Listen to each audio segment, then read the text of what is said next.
Well, Dr. David Suzuki, thank you very much. My Let's pleasure. let's start. Well, we're in your house. Let's talk about the house actually first. I'm assuming there's a lot of carbon neutral stuff and solar panels and different eco-friendly things We here. had it checked out for solar heating. I thought we'd at least, one of the biggest users of energy is your hot water tank. Hmm. So we thought if we could cut down on that by solar heating the water, just isn't economic, unfortunately. Really? Yeah, yeah. We're shaded by trees here. Hmm. We get very, very little sunlight. So then the question is, I've been offered a local windmill that would work for the house. But here you run up against city bylaws that just say you can't put up a windmill anywhere you want in the middle of the Yes, city. that kind of makes So that sense. makes it difficult. The ideal thing here would be geothermal, Hmm. and that could involve either putting a pipe out into the ocean. See, geothermal depends on a temperature difference between the ambient air and the ground or the water, and it's possible to do a heat exchange. But again, you run into all kinds of city bylaws. You can't just run a pipe out into the ocean. So then it would mean. So what I'm saying is, it's very hard to have this thing bringing in energy from either wind, solar, or geothermal. Right. But what we have got done is insulated, of course, as much as we can. The thing that I feel very strongly about is it's a small house, but my wife's mom and dad have lived upstairs with us for 35 years. So this is an extended family. Socially, it's been great. My daughters have had grandma and granddad living upstairs their entire lives. Hmm. And I think people forget we're now in a time of nuclear families, and we forget that there are huge benefits at being in an extended family. For one thing, before we go shopping, we call up to grandma and granddad and say anything you want so we can buy stuff in bulk. Right. So you're not buying, little packages of stuff. And a great deal of sharing of things that mean you don't have to run cars all over the place. But socially, it's been wonderful for the kids to have grandparents right here. What do you drive? I'm curious. Is it I like a bought smart car or I bought the hybrid? first Prius sold in Canada, Okay. and still have it.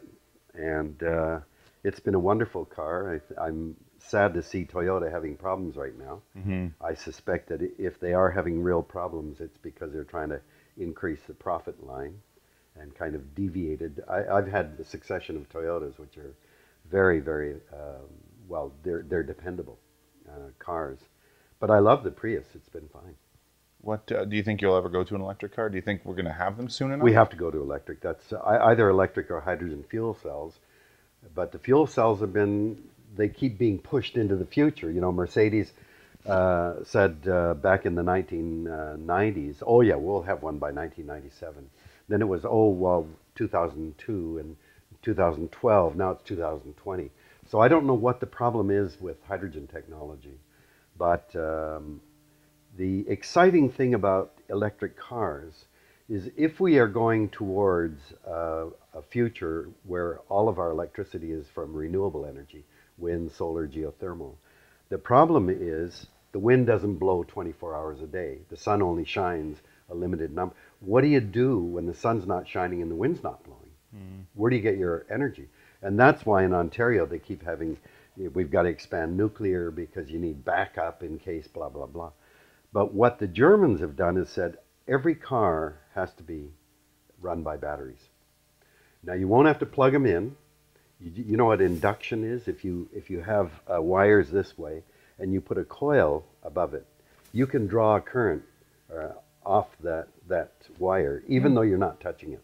That's called induction. Hmm. So what happens then is all of the electric cars will park and immediately begin to draw electricity off the grid.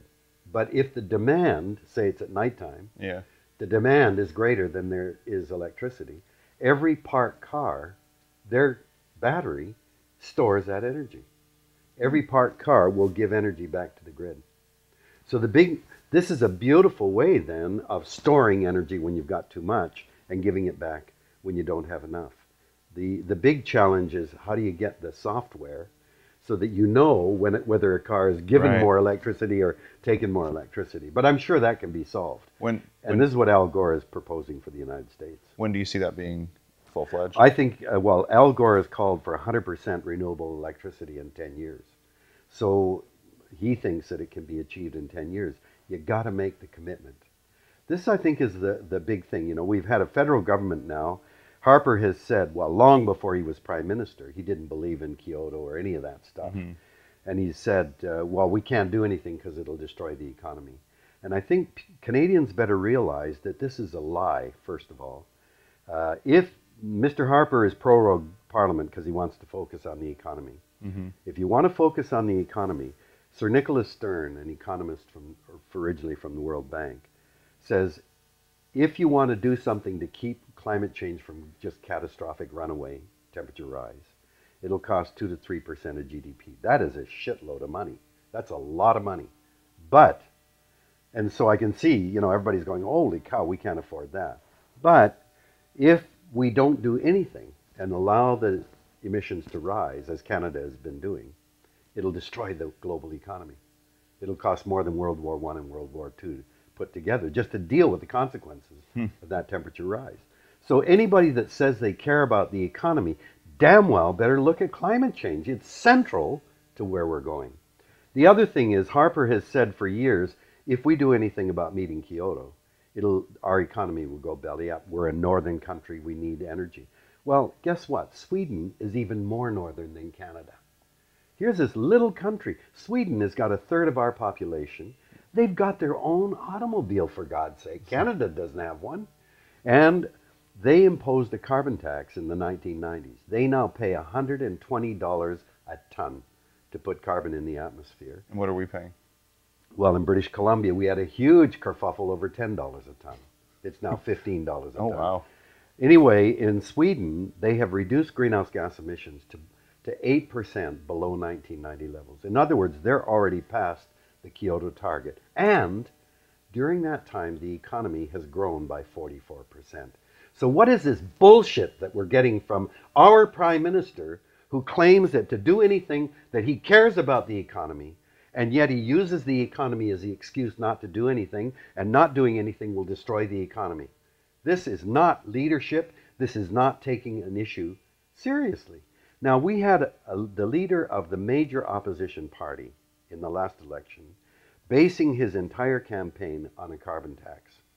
So here you have a leader of a major party putting all of his emphasis on what economists agree is the most effective tool to get people to change behavior, a carbon tax. And what did the prime minister say in the election? That's crazy. And the media allowed him to get away with this. That was it as far as the discussion goes on the most powerful tool we have available to reduce greenhouse gas emissions. We allowed the prime minister to dismiss it as that's crazy, and nobody went after him and demanded that he start giving some evidence why that's crazy. That's what you're here for. I'm not a politician. Do you think a left government would actually change anything, though? I don't think the issue is a left or right government, but I think the problem, we saw the catastrophic failure at Copenhagen, and I think the problem is twofold. Human beings draw lines around their property, around their cities, their provinces, their countries. And man, do we take those borders seriously. We'll go to war. You know, in the United States, you're allowed to kill somebody if they come onto your property and you don't like it, right? Like, we take these borders seriously. And at Copenhagen, you had 192 countries all arguing about what I'm going to do in terms of atmosphere. Wait a minute now. The atmosphere doesn't care about human borders.